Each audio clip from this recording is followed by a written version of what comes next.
grandes regiones ni a grandes distancias. A partir del siglo XV, las migraciones son siempre de corto radio. Las más importantes, también son las más difíciles de detectar. Las de corto, las de largo dejan constancia, las de corto radio no. Así que el campesino se está moviendo mucho, que contradice que el campesino adscrito a la tierra, cultivando el mismo predio de generación en generación. El campesino, aunque solo tenga fuerza de trabajo, también se mueve. Transmito esa idea, la de movilidad. Porque si no, nos encontramos que en el 16 empieza una situación que es muy distinta. Y de algún lado tiene que venir. Cambia el 16. Bien. No, pero...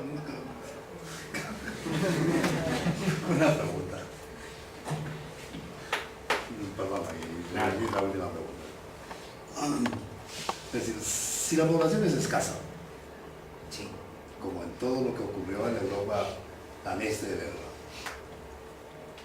la mejor manera para producir un fondo en el contexto de una población escasa es justamente inventar mecanismos para sujetarla. Claro. Porque es una amenaza. Claro. Entonces hay dos tipos que se emplean en la península ibérica y se emplean en el Camino de Santiago, en el norte. Cuando en el siglo XIV y en el siglo XV Andalucía empiece a demandar pobladores y la situación de la frontera sea una situación mucho más pacífica después de la toma de Antequera, en 1410, que mete una cuña dentro del Reino de Granada y Granada empieza un proceso de decaimiento y de decrecimiento, en el norte de España, en Castilla, en León, se producen dos fenómenos. Uno, la readscripción a la tierra, la vuelta a los malos usos y la fijación de los campesinos, y dos, y eso es muy interesante, la creación de las polas asturianas, por ejemplo, y la creación de las nuevas poblaciones, cambiando el sistema de adscripción del campesino y favoreciendo la movilidad del mismo. Los dos mecanismos se dan en el norte. Son los dos mecanismos que aparecen en el este de Europa. Ahí se cae la segunda servidumbre y aquí lo que caemos es una libertad campesina. Porque los señores, estos señores no viven solo de la tierra, viven de la guerra y tienen rentas por participar en la guerra. Viven del control político de la tierra, no del control de los hombres, del control político de la tierra, de la administración de la tierra, no de la renta del individuo, sino de la renta del conjunto, de la comunidad. Viven de la cercanía al poder, porque el poder, el rey de Castilla, es, por definición, un militar. Un militar. No puede ser otra cosa. Y un militar que lucha contra los musulmanes, y los musulmanes están aquí. Así que los que ayudan al rey de Castilla entran en la privanza, y entrando en la privanza ascienden socialmente. Así que tienen una renta resultado de la privanza, es decir, que no están, y después participan en el mercado, y compran, y venden. E incluso, en el caso de los Medina Sidonia o de los... bueno, me vendrá el nombre. Participan en acciones de conquista de las Islas Canarias, donde aportan capital para iniciar, los Peraza aportan capital para iniciar la conquista de las Islas Canarias. Hacen actividades de saqueo en la costa africana. Es decir, estamos ante una nobleza que no es solo propietaria de tierra, que es muy distinta a la nobleza de otros lugares. Y entonces la renta campesina es interesante, pero mucho más interesante es el control político de esa renta campesina.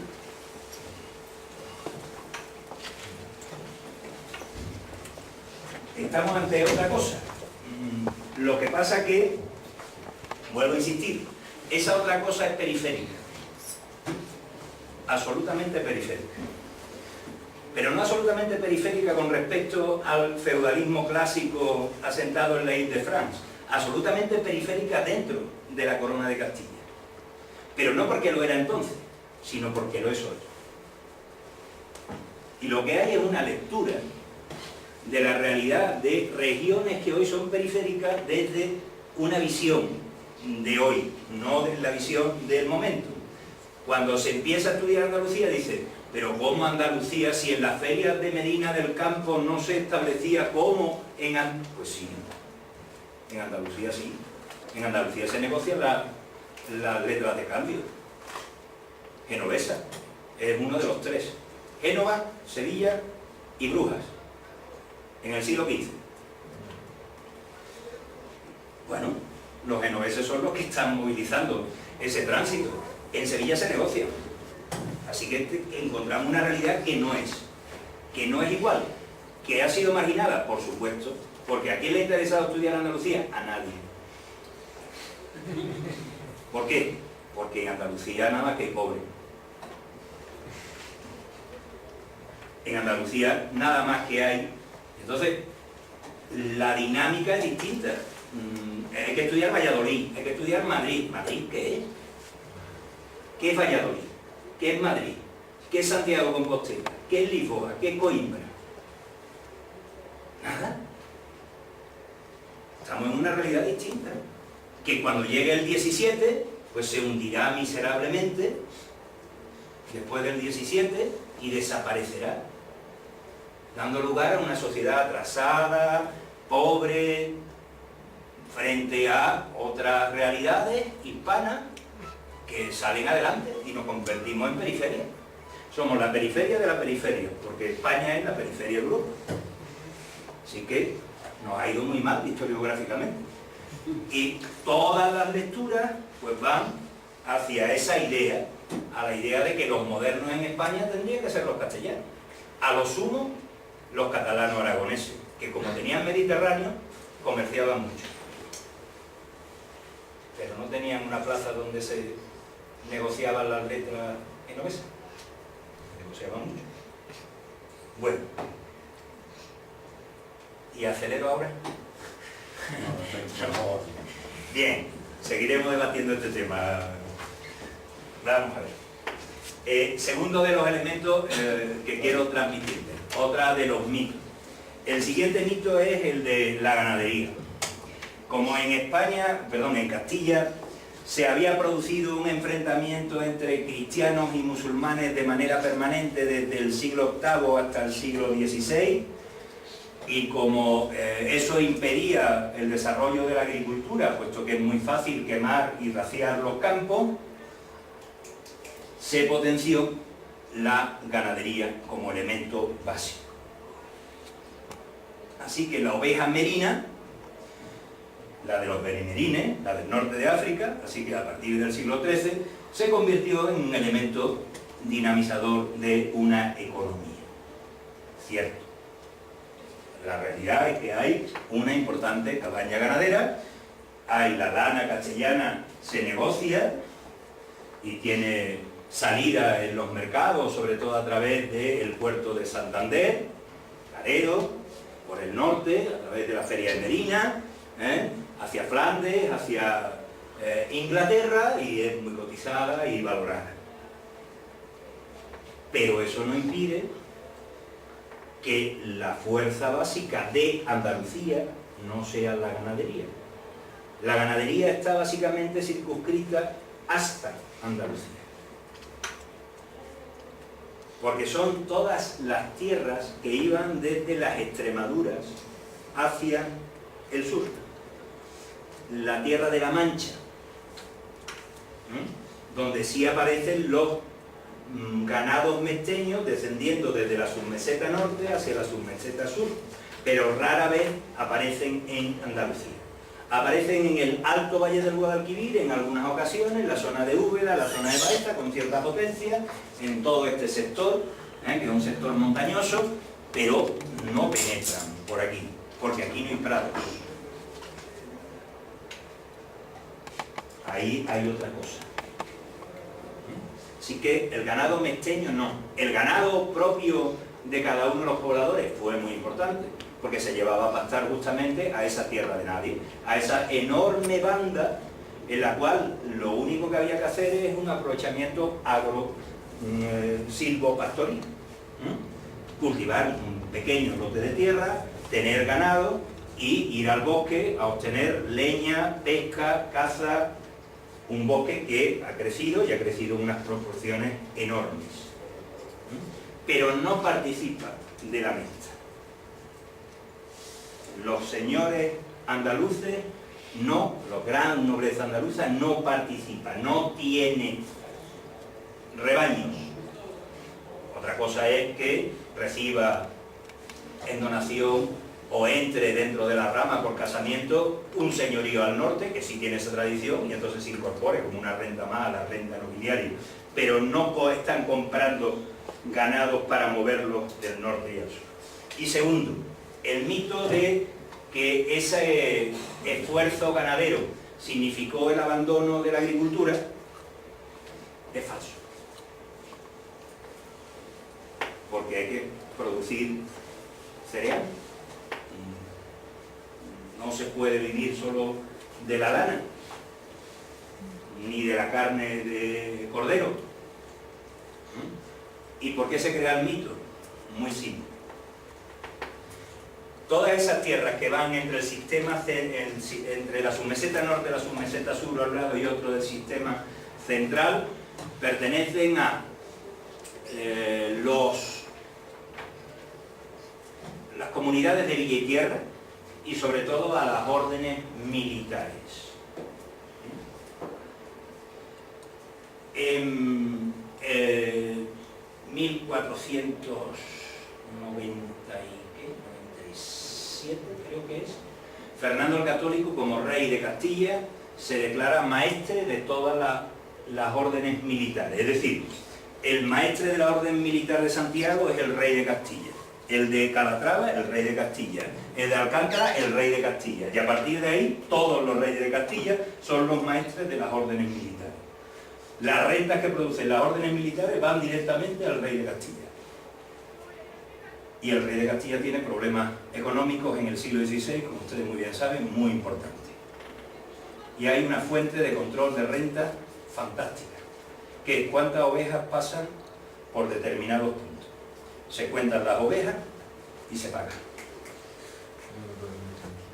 No es que fuera más rentable la ganadería que la agricultura, era más fácil cobrar impuestos sobre una oveja que sobre una extensión de tierra. Porque para saber lo que produce una extensión de tierra hay que ver qué tiene sembrado, desde cuándo lo tiene sembrado, cómo ha venido el año, si hay o no hay lluvia, deja de haber o no deja de haber. Mientras que para cobrar sobre una cabaña ganadera se cuentan las ovejas, y si el año ha sido malo, vendrán menos ovejas, y si ha sido bueno, vendrán más ovejas. Pero contando ovejas, uno cobra el impuesto, de manera directa y clara. Es una cuestión puramente hacendística, la exaltación de la ganadería sobre la agricultura, resultado del dominio y el control de la corona sobre esos elementos, que ha pasado como un mito, impuntándolo todo, claro, porque lo que hemos manejado los historiadores, que han sido las cuentas de quién, las cuentas de la monarquía. Así que cuando uno echa cuenta de la monarquía dice, ¿qué cobraba el rey? ¿Por qué cobraba más el rey? Por la ganadería. Ah, pues entonces la ganadería era muy importante en Castilla. No. La ganadería era un seguimiento claro y diáfano, era, ¿cómo se llaman ahora? Elementos diana, ¿no? Creo que les llaman los economistas, para cobrar impuestos. Es decir, el tabaco, el alcohol, ahí se cobra impuestos muy fácil. Tanta botella, tanto la botella. Ahora, la renta de un taxista, ¿cómo la evaluamos? ¿Cuánto gana un taxista? ¿Cuánto gana el propietario de una licorería? Eso es más difícil. Y como es más difícil, pues no forma parte del monto importante de la renta del Estado. ¿Alguna? Sí. Pregúntale, este proceso, digamos, ¿qué cambios medioambientales notables? Notabilísimo, notabilísimo. Hay un sistema ecológico, diríamos, que se llama dehesa, con H, en Andalucía, en Extremadura. De tal manera que uno cuando pasea por Extremadura y pasea por Andalucía, uno ve dehesas. La dehesa es una extensión enorme de terreno de encinas, limpio el terreno de todo lo que son el sotobosque o todo lo que es la vegetación menor. Así que tenemos enormes encinas sobre zonas de pasto. Eso inicialmente se llama defensa y son las tierras que se defienden de la entrada del ganado. De tal manera que cuando el ganado llega a las sierras, porque es en la zona de la sierra donde se produce, cuando el ganado llega a la sierra, los propietarios de las grandes extensiones de terreno, que las tienen defendidas, cobran por entrar a pastar a ese ganado. Y para que el ganado entre a pastar, pues le preparan el terreno, deforestan la zona, el matorral, el monte bajo y demás, provocan el nacimiento de hierba y dejan los grandes elementos arbóreos, que son las encinas, que a su vez van a favorecer la cría de otro tipo de ganado, que es el ganado de cerda. El ganado de cerda, especialmente el ganado de cerda ibérico. Así que si uno va desde Sevilla hasta Salamanca, lo que se encuentra es el mismo paisaje, que es un paisaje modificado justamente por la presencia de esa importante cabaña ganadera. El monarca, pero creada en el 16 y en el 17, arrancada en el 15. En el 15 es cuando los reyes católicos empiezan a potenciar la presencia por el cobro de la renta. Creada en el 16 y en el 17, dando lugar a un tipo de hábitat, de paisaje, de vinculación con el medio ambiente. Sí. Dígame. Actualmente... La señorita me lo pidió. Las tierras, digamos, que no eran conocidas o no eran habitadas, a medida que se van explorando, ¿cómo se van? No hay tierras no conocidas, no hay tierras no habitadas. Digamos, por ejemplo, los bosques. Los bosques son conocidos y son habitados. Pero ¿cómo se van? ¿Cuáles son los propietarios de esas tierras? No hay tierras sin dueño. Esa es otro de los mitos, es que hay tierras que no tienen dueño. No hay tierras sin dueño. Toda tierra tiene dueño. Les planteo un caso. El cauce de un río. El río se seca. ¿Ese cauce tiene dueño?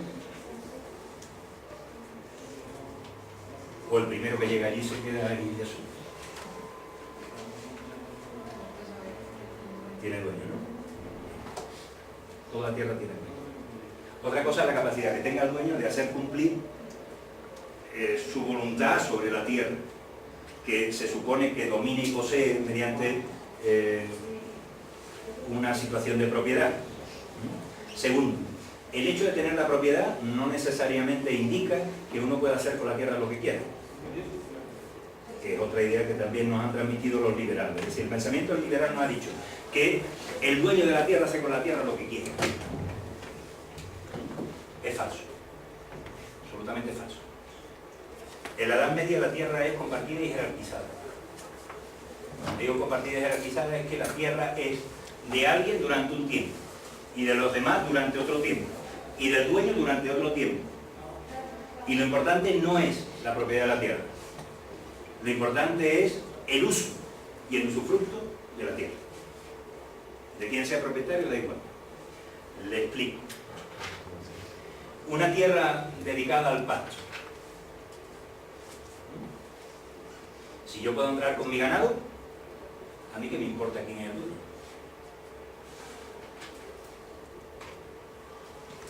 ¿Qué es el Estado el dueño? Bien. ¿Qué es la comunidad campesina? Bien. ¿Qué es el señor? Bien. Mientras yo pueda entrar con mi ganado, a mí no me preocupa. Segundo, el hecho de que yo sea el propietario no me permite impedir la entrada de ganado, porque está regulado en las ordenanzas, o puede aparecer regulado en la ordenanza.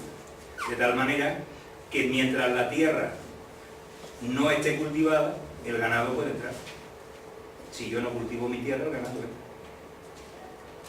En Andalucía y en España en general todavía se sigue manteniendo lo que se llama el rebusco como una opción campesina. Es decir, una vez que la tierra o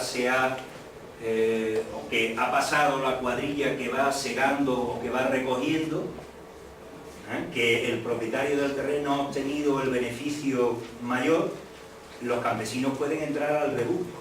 Es decir, a seguir explotando el olivar o el viñedo o el pasto o siempre y cuando no dañen ni al árbol, ni a la tierra, ni al papá, sí, no provoquen un daño, pero si han quedado aceitunas en el suelo, se las pueden llevar.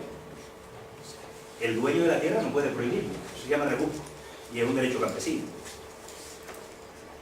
Otro de los derechos es a entrar a cazar.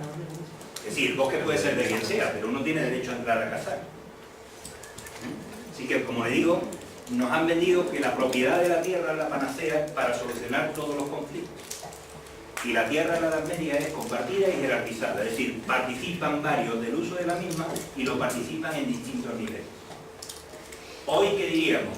Si usted tiene una tierra y se encuentra una huaca debajo, ¿de quién es? La huaca. Pero no está en su tierra. No está en su tierra. ¿Cómo va a ser del Estado? Para resolver que su tierra no sube. Y si encuentra... Como 20 centímetros nomás que del Estado uno. Exactamente, por lo tanto, lo que tenemos que ver es que la tierra no pertenece al dueño, pertenece simplemente a los 20 centímetros.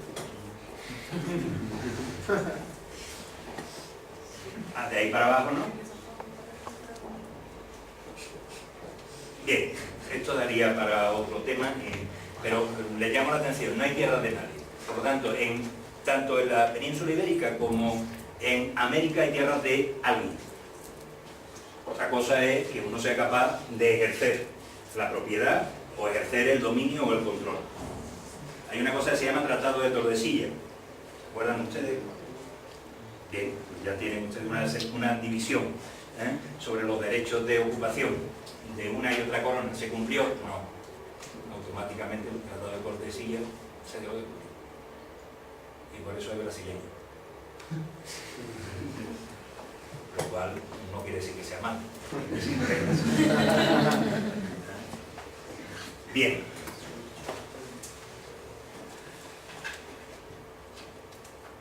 ¿Qué produce Andalucía? Bueno, ya lo hemos dicho, ¿no? Supongo que cereales, olivo, la vid, la triada mediterránea como base fundamental. Comercio.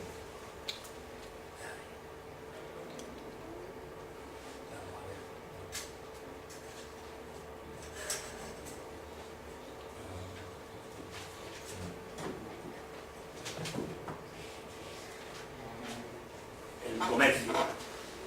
Miren ustedes, hasta el siglo XIII el estrecho de Gibraltar está cerrado. A ambos lados del estrecho de Gibraltar existe un control por parte de un poder no europeo, perdón, un poder no cristiano, que impide el normal tránsito entre el Mediterráneo y el Atlántico.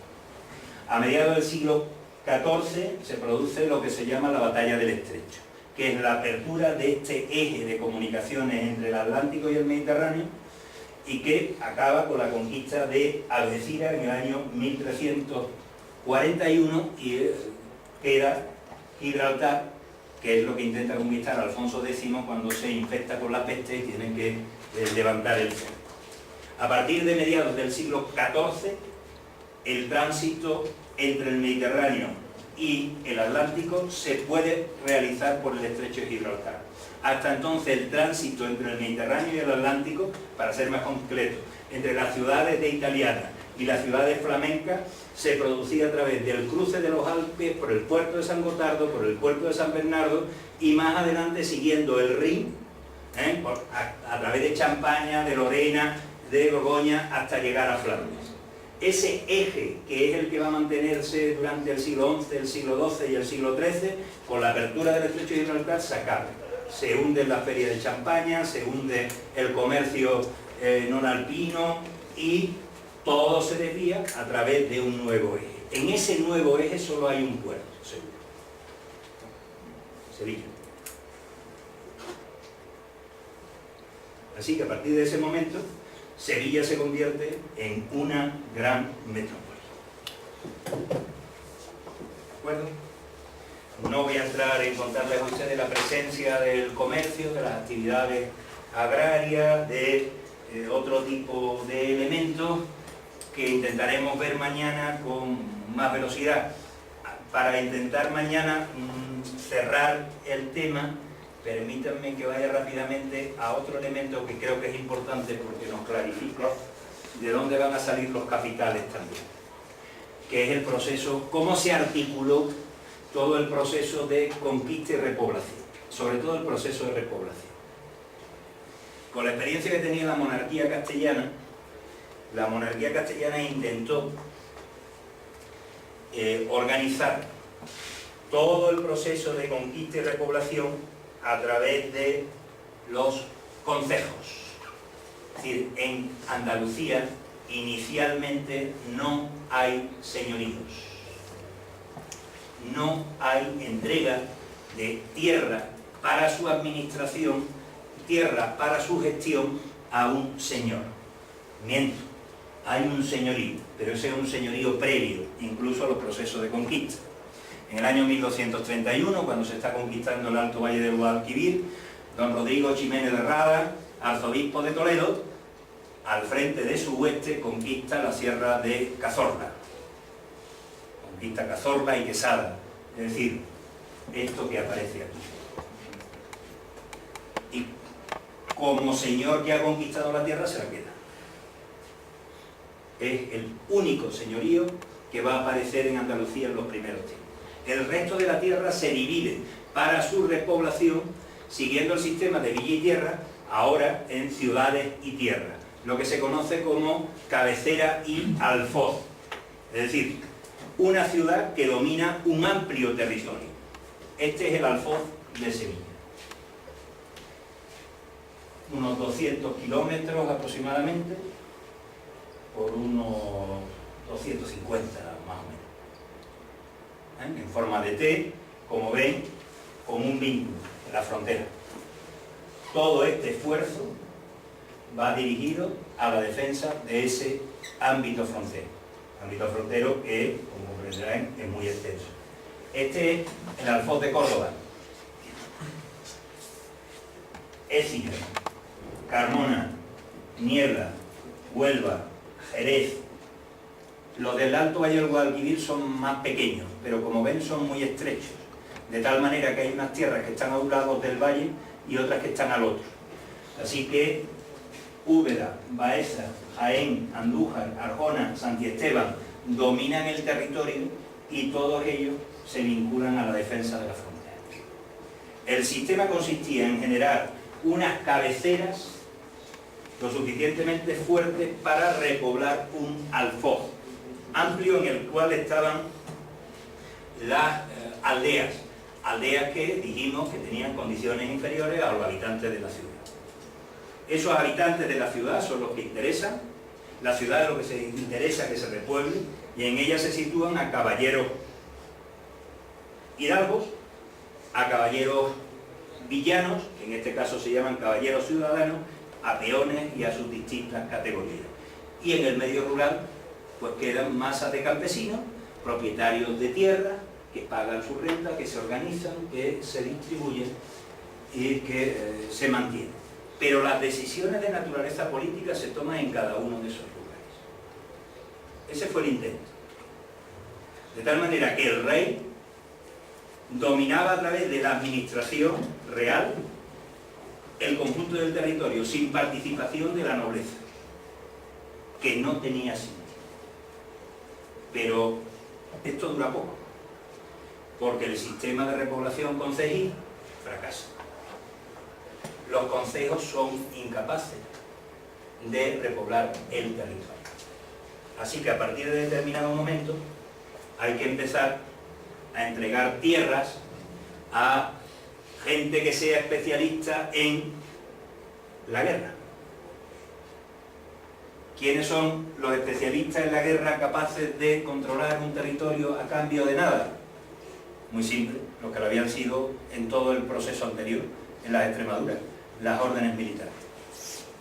Así que, a partir del siglo XIII, ante el fracaso de la política de repoblación mediante el sistema concejil, empiezan a aparecer órdenes militares en la frontera. En Jaén, en Estepa, en Morón, en Alcalá de los Azules, cerca de... y en la zona vinculada a otra frontera, que es la frontera atlántica con Portugal. porque Portugal todavía no lo hemos hablado, pero Portugal también es un enemigo. Así que con los portugueses también hay que hacer. Así que tenemos marcas o estructuras. Pero ¿qué ocurre? Que en el siglo XIII lo que eran las órdenes militares que habían conseguido a conquistar el territorio y mantenerse a lo largo del XI, del XII, con ese espíritu cruzado, pues ya no son lo que eran. Así que se les da el territorio, pero no lo defienden. Ahí es donde aparecen las encomiendas. Esos son encomiendas. Cada una de esas pequeños sectores es una encomienda de la Orden Militar de Calatrava, de la Orden Militar de Santiago. Son zonas de frontera, pero no lo defienden. Como no lo defienden, pues hay que buscarse a alguien que de verdad defienda la frontera. Y empiezan a buscarse a especialistas en la guerra. Y los especialistas en la guerra son la nobleza. Y empiezan a cederse territorio a la nobleza. Y empiezan a aparecer las primeras tierras señorializadas en Andalucía, a fines del siglo XIII, inicios del siglo XIV, y empieza a aparecer una realidad distinta, una realidad de una Andalucía que inicialmente dependía del monarca a través de los concejos, donde se organizaba todo el sistema de poblamiento, que ante la incapacidad de la estructura para llevar a cabo el esfuerzo que se le pedía, es sustituido por la nobleza. Y es a los nobles a los que se les entregan algunos de esos concejos, y en otras ocasiones se les entrega parte, la zona de frontera de algunos de esos concejos. Si miran ustedes dónde están las manchas, son los señoríos. Verán que están en la zona atlántica, que es la defensa marítima, y están en esa zona que hemos visto que no se definía muy bien, que es todo este sector, lo que se conoce como la banda morisca, y excepcionalmente en los alrededores de las principales ciudades. Son pequeños señoríos, normalmente realizados por algún miembro de las oligarquías locales, que mediante un sistema o de compra o de cesión han ido adquiriendo tierras en los alrededores y formando pequeños señoríos que acaban siendo reconocidos por parte del monarca. Eso transformó, como ustedes comprenderán, radicalmente la realidad social de Andalucía. Mientras que en las Extremaduras castellanos-leonesas la base de toda la estructura militar y de defensa eran los caballeros villanos que se encontraban al frente de los grandes concejos, en el caso de Andalucía va a ser la nobleza la que se enfrente con la zona de frontera. Pero donde está la riqueza, donde está el dinero, donde está el ámbito y el movimiento mercantil, no es en la frontera, es en la retaguardia. Por lo tanto, es en los concejos. Así que la nobleza va a entrar en los concejos, sustituyendo a la caballería villana como el elemento de control político de esos concejos. Claro, que la nobleza no puede ser una cosa así. La nobleza tiene linajes. Así que cada uno de los linajes intentó controlar alguno de los grandes concejos. Y en ocasiones, varios linajes intentaron controlar algunos concejos, dando lugar a luchas y a guerras banderizas en los concejos, pero también en el campo. Así que los Ponce de León, los Guzmán, los Fernández de Córdoba, que son todos estos que están aquí en distintos linajes, los Cobos, los Rivera, los Afán, los Lacerda, todos ellos luchaban por controlar tierra señorializada y al mismo tiempo la cabecera realenga. Lo que impedía al rey controlar el territorio. Si el rey había ideado una estructura que le permitiera controlar las ciudades más importantes, había renunciado a controlar el campo o las zonas más despobladas a cambio de cedérsela a la nobleza, pero la nobleza se inmiscuía en las políticas urbanas. Y la nobleza, y la monarquía cambia, modifica, traslada los sistemas de organización de esas cabeceras.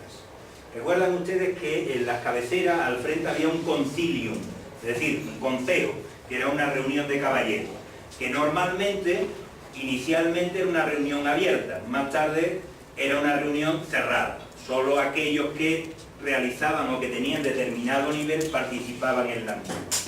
En el caso de Andalucía eso se llaman regidores y reciben dos nombres, 13 o 24, porque son 13 los caballeros que forman parte del regimiento,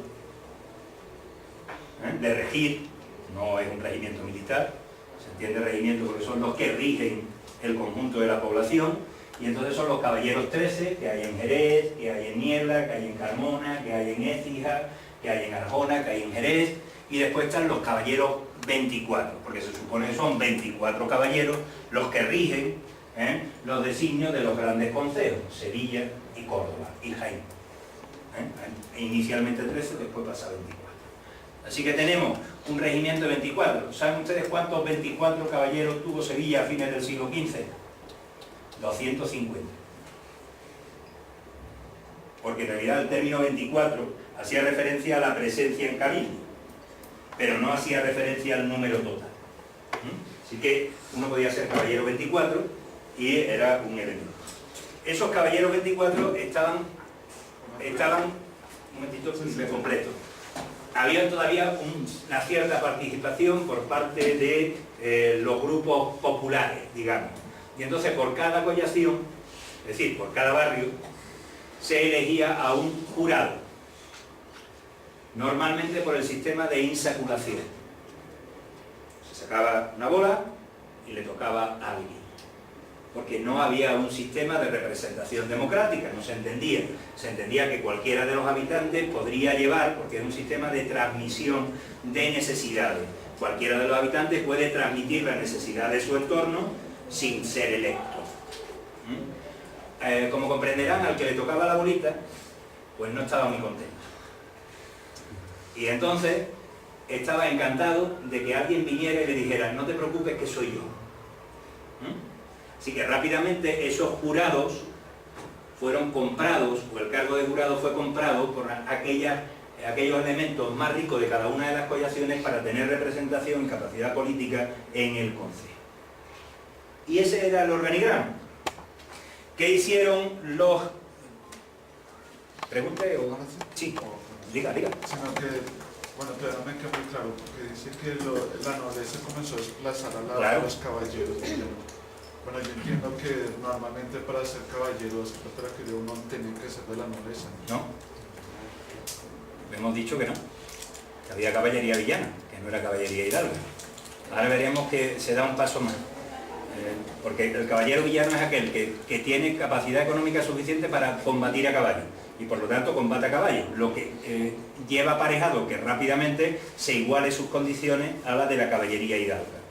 Y lo normal es que si tiene un hijo o una hija y hay algún caballero hidalgo que tiene otro hijo y otra hija, pues el hijo y la hija del caballero hidalgo con el caballero ciudadano o villano acaben casándose, y entonces ya son caballeros hidalgos y villanos y ciudadanos, y ya hemos perdido el origen y forman un grupo.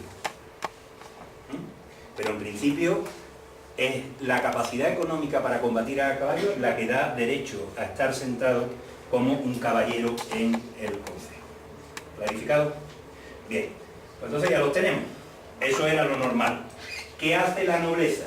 Pues automáticamente participa como caballero en el concejo.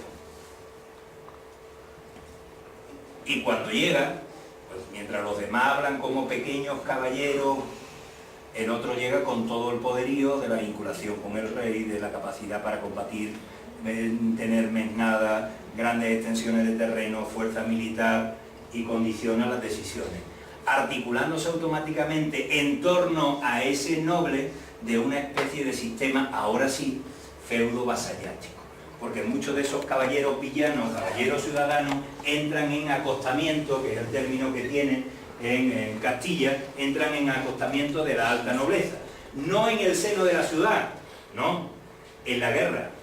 Así que cuando el rey demanda al duque de Medinasidonia que acuda con la mesnada, dentro de su mesnada están caballeros ciudadanos, caballeros hidalgos que hay en Sevilla, que acuden a su vez no con el cabildo, no con el pendón, no con la hueste sevillana, sino que acuden con el caudillo nobiliario, porque el caudillo nobiliario le paga.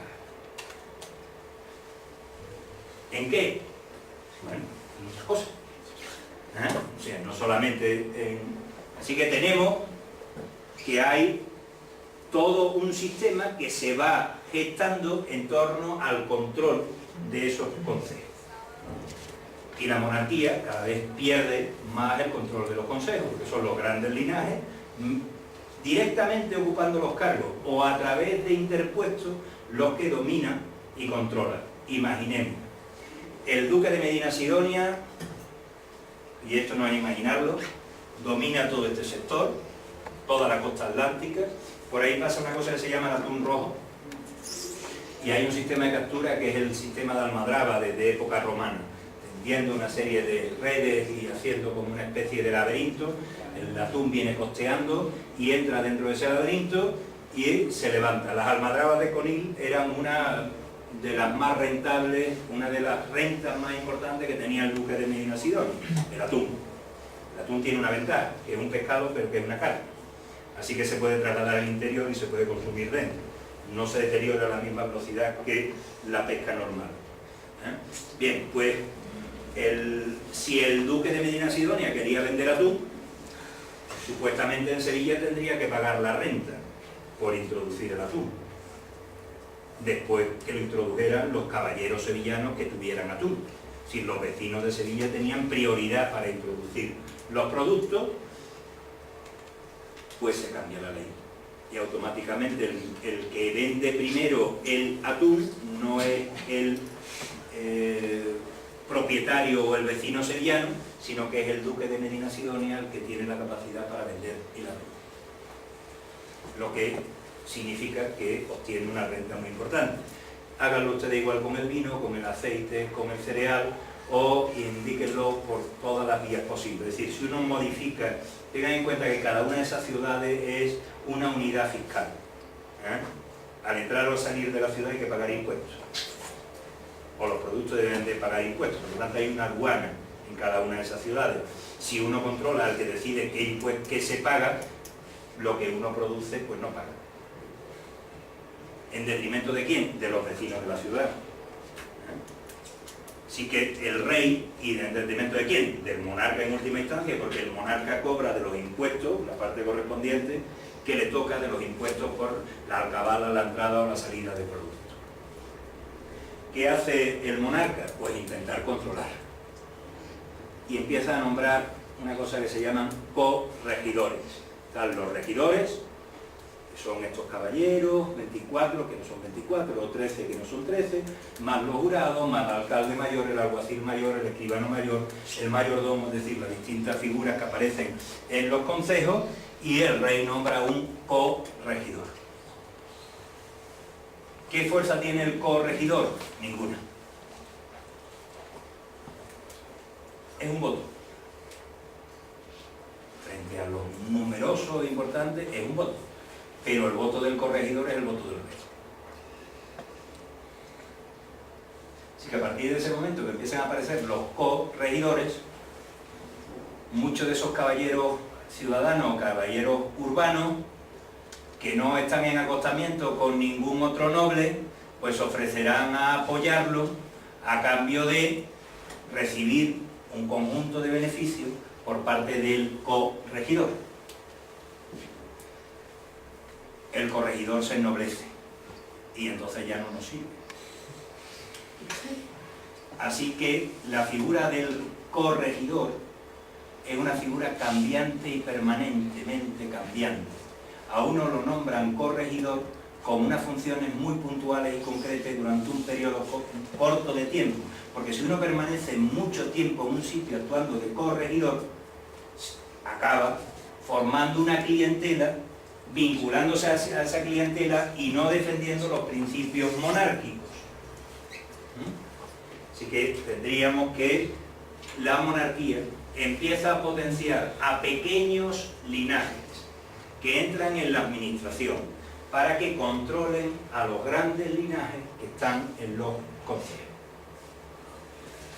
Lo que significaba una vía de acceso a muchos de esos pequeños linajes, que van a asumir capacidades y funciones impensadas en una sociedad vinculada a la guerra. Es decir, un abogado, alguien que había estudiado Derecho, tenía la posibilidad de ser corregidor de Sevilla, enfrentándose con la altísima nobleza castellana en la toma de las distintas decisiones.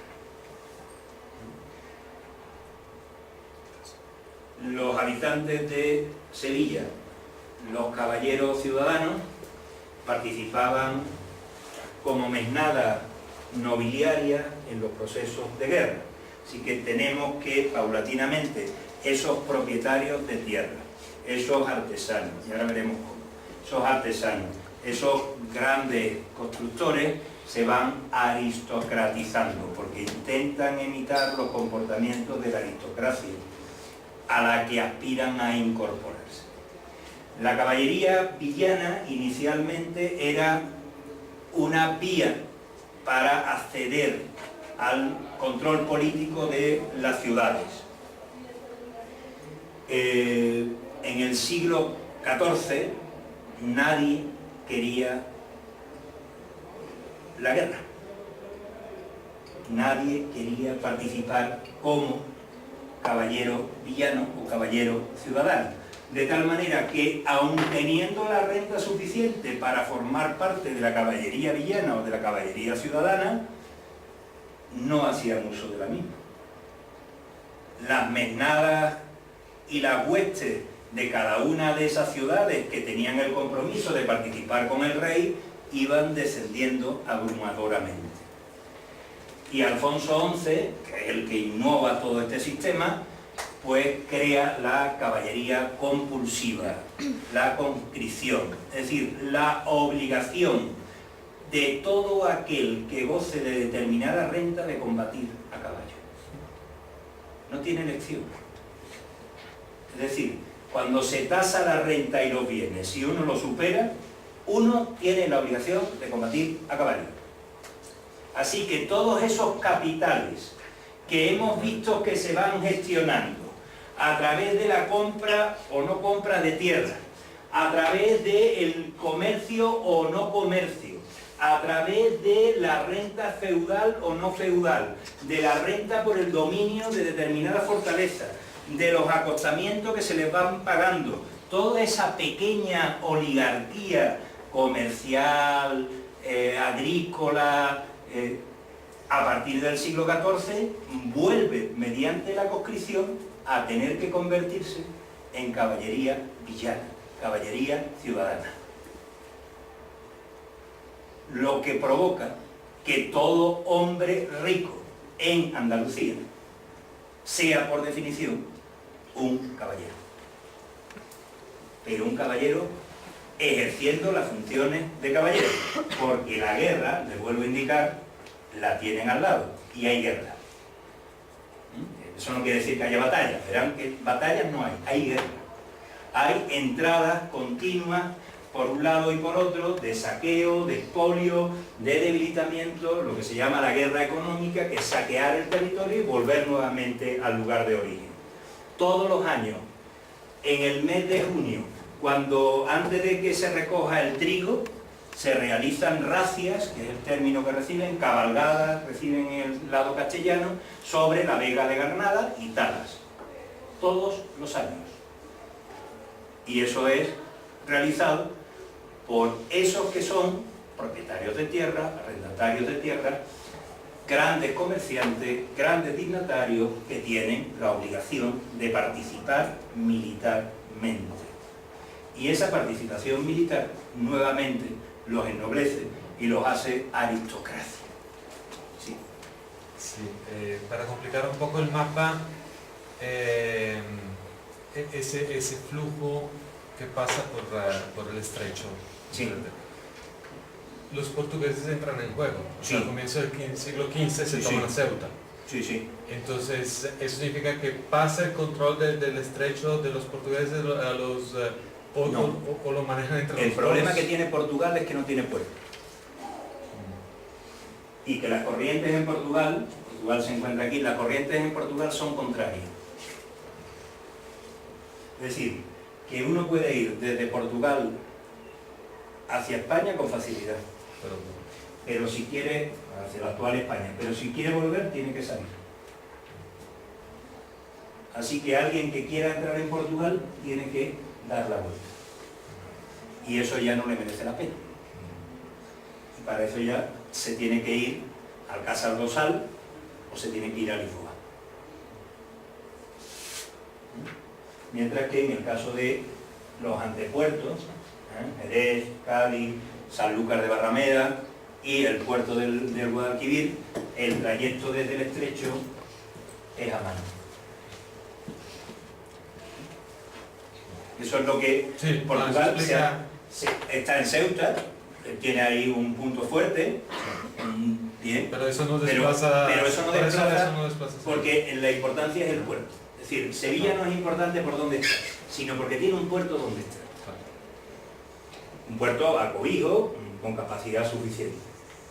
Sevilla está hoy a unos 70 kilómetros de línea recta del mar y sigue siendo puerto de mar. Es decir, cuando digo que sigue siendo puerto de mar, es que hay aduana. Es decir, que uno entra por el río cargado y hasta que no llega